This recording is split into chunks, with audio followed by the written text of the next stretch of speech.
देखो, हम तुम्हें नामदेव जी की कथा सुनाते हैं। जन्मांतर में नामदेव जी ने बहुत भजन किया था पूर्व में, तो बाल्यावस्था से भगवान के नाम में और रूप में बड़ी आसक्ति थी नामदेव जी की, स्वाभाविक। नामदेव जी का नाम पर अटल विश्वास था। बाल्यकाल से ही सर्वदा वो विठ्ठल विठ्ठल विठ्ठल, जय राम कृष्ण हरि, जय राम कृष्ण हरि, ऐसा जपते रहते थे नामदेव जी। उनकी जिह्वा निरंतर राम कृष्ण हरि विठ्ठला विठ्ठला विठ्ठला। बाल्यावस्था में उनके सरल विश्वास और व्याकुलता पूर्वक आवाहन से ठाकुर जी मूर्ति में नहीं टिक पाए, साक्षात प्रकट हो गए। एक बार ये अपने नाना जी के पास रहते थे। इनका प्रादुर्भाव भी किसी पुरुष से नहीं हुआ, माता का गर्भ रहा और आप प्रकट हो गए। पूर्व जन्म के कोई बहुत बड़े भजनानंदी महापुरुष थे। इनकी माता जी बाल्यकाल में अपने पिता से अर्थात नामदेव जी के नाना से पूछा कि मेरा पति कौन है, तो उन्होंने ठाकुर जी को बताया, ये ठाकुर जी आपके पति है। तो बाल्यावस्था से उन्होंने दृढ़ निश्चय करके वैसे ही व्यवहार जैसे एक नवकिशोर पुरुष से किया जाता है, वैसे ही ठाकुर जी पर दृष्टि रखना, और वो दृष्टि माधुर्य भाव से रखना, श्रृंगार भाव से, कांता भाव, प्रभु मेरे पति हैं। जब ये नवयुवती हुई तब इन्होंने प्रभु से कहा कि मेरी मांग है कि मेरे संतान हो अब आपसे, जब आप हमारे पति हो तो आप हमारे संतान प्रदान करें। तो अनंत ब्रह्मांड जिनके संकल्प से प्रकट हुए, उन्हीं भगवान के संकल्प से नामदेव जी महाराज गर्भ में आ गए। अब जब गर्भ बढ़ने लगा तो आपस में लोगों की चर्चा हो गई कि देखो, सयानी लड़की का ब्याह ना हो करने से यही दुर्गति होती है। ये चर्चा नामदेव जी के नाना के कान में पड़ी। अभी नामदेव जी गर्भ में ही थे। उन्होंने बेटी को बुलाया और कहा, ऐसा तो हम कभी नहीं सोच सकते थे कि हम इतने महाभागवत ठाकुर जी की सेवा परायण, बच्चापन से तुम्हें धर्म की शिक्षा दी, तुम गर्भ कैसे धारण कर लिए, कौन है तुम्हारा पति? तो उनका, पिताजी आप नाराज मत होइए, जिनको आपने पति बनाया कि ये तुम्हारे पति हैं, उनके सिवा आज तक मैंने किसी को देखा नहीं, किसी को छुआ नहीं। ये गर्भ मैं भगवान को साक्षी करके कहती हूं कि भगवान का ही है, इन्हीं का दिया हुआ है। बड़े प्रसन्न हुए, बोले अब मुझे किसी की परवाह नहीं कि कौन क्या करता है। तब नामदेव जी प्रकट हुए, बचपन से ही विठ्ठला विठ्ठला विठ्ठला। अब नामदेव जी जैसे जैसे होश में आने लगे तो नाना जी को सेवा करते देखते ठाकुर जी की, श्याम सुंदर की। उनके भी मन में आता, छोटे बच्चे थे, नाना जी मैं भोग लगाऊं, नाना जी मैं ठाकुर जी को स्नान कराऊं। तो उन्होंने कहा, जब हम किसी कार्य से बाहर जाएंगे तब तुम्हें सेवा दे देंगे, अभी तुम बहुत छोटे हो। थोड़ी देर में फिर आते, नाना जी देखो मैं बड़ा हो गया। बोले एक दिन में थोड़ी बड़ा हो जाता है, अभी थोड़ा और समय लगे। दूसरे दिन फिर, अब नाना जी बड़ा हो गया। बोले ठीक है, तुम सेवा के लायक बड़े हो गए हो, लेकिन जब हम जाएंगे कहीं तब। तीसरे दिन, नाना जी आप कब जा रहे हैं, कहीं तो जाइए आप। तो उनको ठाकुर सेवा के निमित्त से कुछ सामान लाने के लिए जाना था। तो कहा, देखो बच्चापन मत करना, हमारे ठाकुर जी भूखे ना रह जाएं, उनको दूध पिलाओ, भोग सामग्री। बहुत प्यार से ठाकुर सेवा की जाती है। अरे भोग रख दिया, पर्दा लगा दिया, ऐसे नहीं हमारे यहाँ किया जाता। पर्दा भी लगा दिया तो पर्दा के अंदर आप बैठो, एक हाथ में पंखा हो और एक हाथ से ऐसे पवाते जा रहे हो। लाड़िले हैं, राजकुमार हैं, हमारे प्राण प्यारे हैं, अपने यहाँ ऐसे ही भोग लगाते हैं राधा पी जी को। एक लोग बैठो, पद सुनाओ, दूसरा पवाओ, उनको ऐसे गान बजान के से दुलार करके पाओ। कोई भूखे थोड़ी है, तुम्हारे भाव के भूखे। 45 मिनट भोग लगता है कम से कम, ऐसे पवाया जाता है। अब नाना जी गए, बहुत नाच पड़े कि आज मुझे ठाकुर सेवा मिली है। अब नामदेव जी ने जैसे नाना जी भोग पधराते थे पधराया, और इसके बाद वो पर्दा लगा के अंदर हो जाते थे, वो तो देख नहीं पाते थे, तो पर्दा लगा के आप अंदर हुए। अब भोग सामग्री में जैसे जल फेरा के जल रखना, भोग लगाना, नाना जी ने कहा भूखे न रह जाएं, अगर ये भूखे रह गए और नाना जी से बता दिया तो कभी सेवा नहीं मिलेगी। नामदेव जी ने कहा ठाकुर जी पालो। वहां तो ठाकुर जी पा ही नहीं रहे, वो भाव से भोग लगाते थे। हम लोग सबसे बड़ी पीड़ा ये थी कि नाना जी को ठाकुर जी कह देंगे कि मैं भूखा हूं और भोग नहीं पाया तो हमें सेवा नहीं मिलेगी। नामदेव जी ने बार बार प्रार्थना की, जब नहीं पाए तो नामदेव जी ने कहा कि देखो अगर नहीं पाओगे छुरी ली, अपना अपना गला काट देंगे, आपको पाना पड़ेगा, नहीं हमारी सेवा छूट जाएगी। अब वो सीधे एकदम सरल बच्चा बिल्कुल सच्चाई में उतर आए, वो भगवान प्रकट हो गए। कहा पाओ? बोले हम रोज वैसे ही पाते थे जैसे तुम पर्दा लगा दिया, हम ऐसे भाव से पा लेते थे, तुम तो जबरदस्ती कर। बोले नहीं, पूरी थाल का पाओ। जब शिकायत करोगे नाना से कि हमें वो ठाकुर जी बातचीत कर रहे हैं, अपने हाथ से नामदेव जी दूध पिला रहे ठाकुर जी को, तो अत्यंत व्याकुलता और सत्य भाव कि ठाकुर जी हैं, ठाकुर जी को प्रकट होना पड़ा और दुग्ध पान किया। बड़ी प्रसिद्धि नामदेव जी की, नाम का प्रकाश। भगवान विट्ठल उस दिन से रोज वार्ता करते थे नामदेव जी से।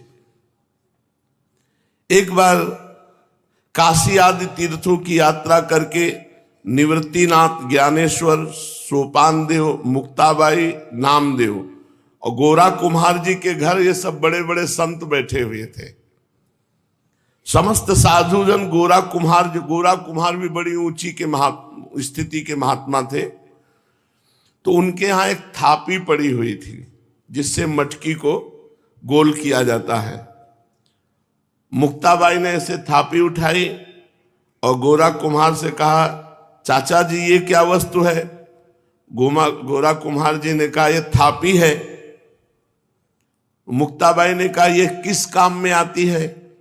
गोरा कुम्हार ने कहा इससे मिट्टी के घड़े को ठोक ठोक करके देखा जाता है कि पक्का हो गया कि कच्चा भी है।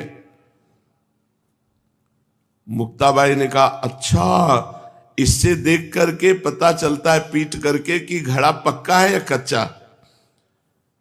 तो मैं देखूं घड़ा पक्का है कि कच्चा? तो उनका देख लो। उन्होंने समझा घड़े की बात।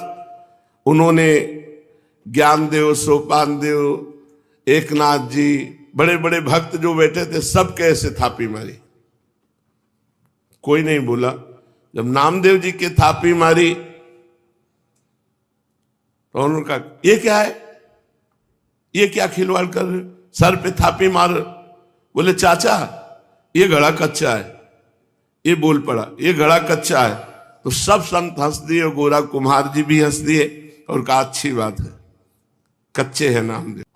गोरा कुम्हार ने जब कहा कि हाँ कच्चा, तो नामदेव जी को बड़ा सकुच लगा, एक अपमान जैसा प्रतीत हुआ और वे क्रुद्ध हो गए। उन्होंने कहा आप दोबारा थापी हमारे माथे पे मत मार देना। और सब लोगों ने हमें कच्चा क्यों कहा? यह अन्यायपूर्ण क्रिया साधु को करके ऐसा थोड़ी किया जाता है, नामदेव जी ने कहा। गोरा कुमार और अन्य साधुओं के मस्तक पर जब थापी थप थप करके लगी तो किसी ने नहीं बोला, लेकिन नामदेव जी को गुस्सा आ गया और नामदेव जी ने ऐसा बोला। गोरा कुम्हार जी ने कहा यह कच्चा घड़ा पक्का है, मतलब इसमें संशय नहीं है, नामदेव जी कच्चे साधु हैं। अब उनको और सब संतों के बीच में ऐसा जब कहा तो हृदय में बड़ा चुभा। नामदेव बुरा मत मानना, तुम भक्त अवश्य हो, इसमें कोई संशय नहीं, पर अभी तुम्हारे अभिमान को कोई चोट नहीं पहुंचाया, अभी तुम्हारा अभिमान सुरक्षित है, इसलिए तुम कच्चे साधु हो। ठाकुर जी के पास वो एकांत में गए विट्ठल भगवान से, और विट्ठल भगवान से कहा कि सब लोग हमको कच्चा कह रहे हैं, तो मैं कहाँ से कच्चा हूं? कह रहे तुम्हारे अंदर अभिमान है, हमने वहां सभा में पूछा कि तुम कैसे कह सकते हो मैं कच्चा हूं, तो हमें जब भगवान साक्षात हमसे बात करते हैं तो कच्चा कैसे, तो उन्होंने कहा तुम निगूढ़ा हो, तुमने अभी तक गुरु नहीं बनाया इसलिए तुम कच्चे हो। तो मैं आपसे ये पूछ रहा हूं कि गुरु का कार्य क्या होता है, आपसे मिला देना हो, आप रोज हमसे बात करते हो तो हमें गुरु की क्या आवश्यकता है। नामदेव जी ने कहा, नामदेव जी अत्यंत दुखी पंढरपुर भगवान श्री विट्ठल जी से ऐसी जब प्रार्थना की तो विट्ठल भगवान ने कहा कि जो संतों ने निर्णय किया वो सच्चा निर्णय किया है, तुम अभी कच्चे हो। अब तो और जलन पैदा हो गई, अभी तक तो संत कह रहे थे, भगवंत भी कह रहे हैं, तो प्रभु बताओ मैं पक्का कब होऊंगा, क्योंकि मैंने आपके सिवा किसी को कुछ नहीं माना, आप ही सब कुछ हमारे हो। देखो जब तक तुम गुरु को स्वीकार नहीं करोगे तब तक तुम चाहे हमारे गले लगो, हमसे बात करो, हमारे संग खेलो, तो भी तुम कच्चे ही रहोगे। हम तुम्हारे साथ सदैव रहते हैं, किंतु इस पर भी तुम्हें किसी मनुष्य देहधारी पुरुष को गुरु रूप स्वीकार करके उसके सम्मुख साष्टांग दंडवत होकर उसकी शिक्षा ग्रहण किए बिना तुम पक्के साधु नहीं हो सकते, क्योंकि तुम्हारा अहंकार ज्यों का त्यों सुरक्षित है। जब गुरुदेव के चरणों में साष्टांग लोटोगे और उनके वचन सुनोगे तब तुम्हारा अहंकार नष्ट होगा। अतएव तुम गुरु का वर्ण करो। तो नामदेव जी ने कहा कि प्रभु मैं कहाँ गुरु खोजूं, किसको गुरु बनाऊं। तो कहा जाओ, सामने जंगल है, उसमें एक भगवान शंकर का मंदिर है, उसमें एक विशोबा खेचर नाम के महापुरुष पड़े हुए हैं, उनको गुरु रूप में वर्ण कर लो। वहां गए, बड़ी विचित्र दशा देखी। वो बड़े अवधूत कोटि के महापुरुष, भगवान शंकर के पिंड पर जो चिन्ह है शिवलिंग, उस पे तो पैर रखे हुए हैं और डेहरी पे सर रखे हुए आराम से सो रहे हैं। नामदेव जी गए, उन्होंने कहा कि इनको क्या गुरु बनाए, ये तो साधारण वैष्णव धर्म को भी नहीं जानते हैं, शिवलिंग पर पैर रखे हैं और डेहरी पर सिर रखे हैं। कहा महात्मा शिव जी से पैर हटाइए। तो आंख खोल के देखा और कहा बेटा जहां शिव ना हो वहां पैर रख दो। इस बात को वो समझ नहीं पाए कि कण कण शिव स्वरूप है, कोई ऐसा कण नहीं जहां शिव ना हो। उन्होंने पैर पकड़ा और हटाया, जे ही हटाया तो वहां दूसरा शिवलिंग, जिधर हटाते उधर शिवलिंग, क्योंकि सिद्ध महापुरुष ओहो चरणों में गिर गए। कहा बेटा कोई कण ऐसा नहीं जहां भगवान ना हो। बस नामदेव जी के हृदय में ये बात बैठ गई, कोई कण ऐसा नहीं है जहां भगवान नहीं, सर्वत्र भगवान है। नामदेव जी को उपदेश दिया। नामदेव जी ने विशोबा जी के चरणों में आत्मसमर्पण कर दिया। नामदेव जी विट्ठल भगवान को केवल मंदिर में ही मानते थे। एक दिन एक कुत्ता वो ठाकुर जी के लिए भोग बना रहे थे, रोटी बना के ऐसे रखी, घी गरम कर रहे थे, वो रोटी लेके भागा। गुरुदेव की बात याद आई, कोई कण ऐसा नहीं जहां श्री भगवान न हो। तो कुत्ते में भी भगवान है। कटोरा घी का लेके पीछे भागे चले जा रहे, प्रभु रूखी मत खाओ, घी चुपड़ा लो, नाथ अब हमसे छुप नहीं सकते, गुरुदेव की कृपा हो गई, आप ही हो। कुत्ते में भगवान को ढूंढ लिया। भगवान विट्ठल भगवान कुत्ते से प्रकट हो गए और कहा देखा गुरु कृपा देखी, मैं ही मुक्ताबाई के हृदय में बैठकर तुम्हारे थाप मार रहा था, तो तुमने मुक्ताबाई में मुझे न देखकर मंदिर में आके शिकायत की, और आज गुरु कृपा हो गई तो कुत्ते में तुमने मेरे को पा लिया, कुत्ते में मेरा साक्षात्कार कर लिया। तो गुरु कृपा विशिष्ट है, केवल ग्रंथ से देखकर मंत्र पढ़ने से भगवत प्राप्ति नहीं होती, गुरु कृपा से होती। 6 महीने में भगवत प्राप्ति कर ली ध्रुव जी ने, क्योंकि नारद जी जैसे समर्थ गुरु द्वादशाक्षर मंत्र का उपदेश किया।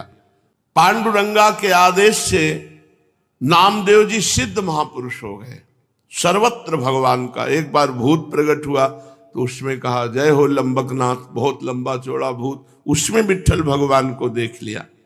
नामदेव जी के निरंतर अश्रु चलता रहता और गुरु प्रताप से वो सर्वत्र भगवान का साक्षात्कार करते। अचित चित ईश्वरहा चेतन अचेतन सब कुछ भगवान है, ऐसा नामदेव जी को दर्शन होने लगा।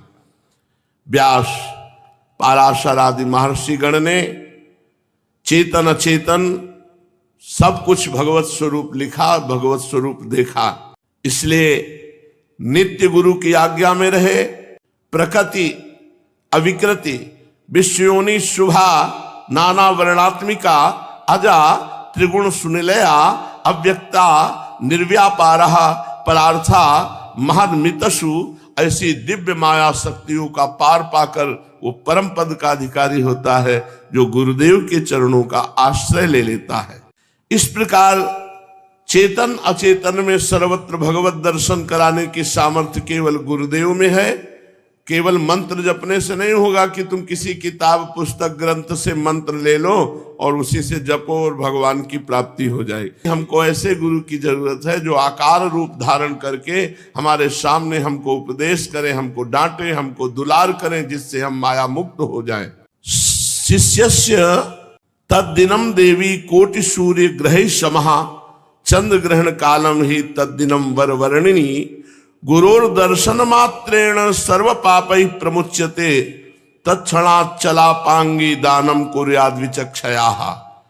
हे महादेवी, जिस दिन गुरु दर्शन लाभ हो जाए उस दिन शिष्य को करोड़ों सूर्य ग्रहण में दान देने का फल प्राप्त हो जाता है।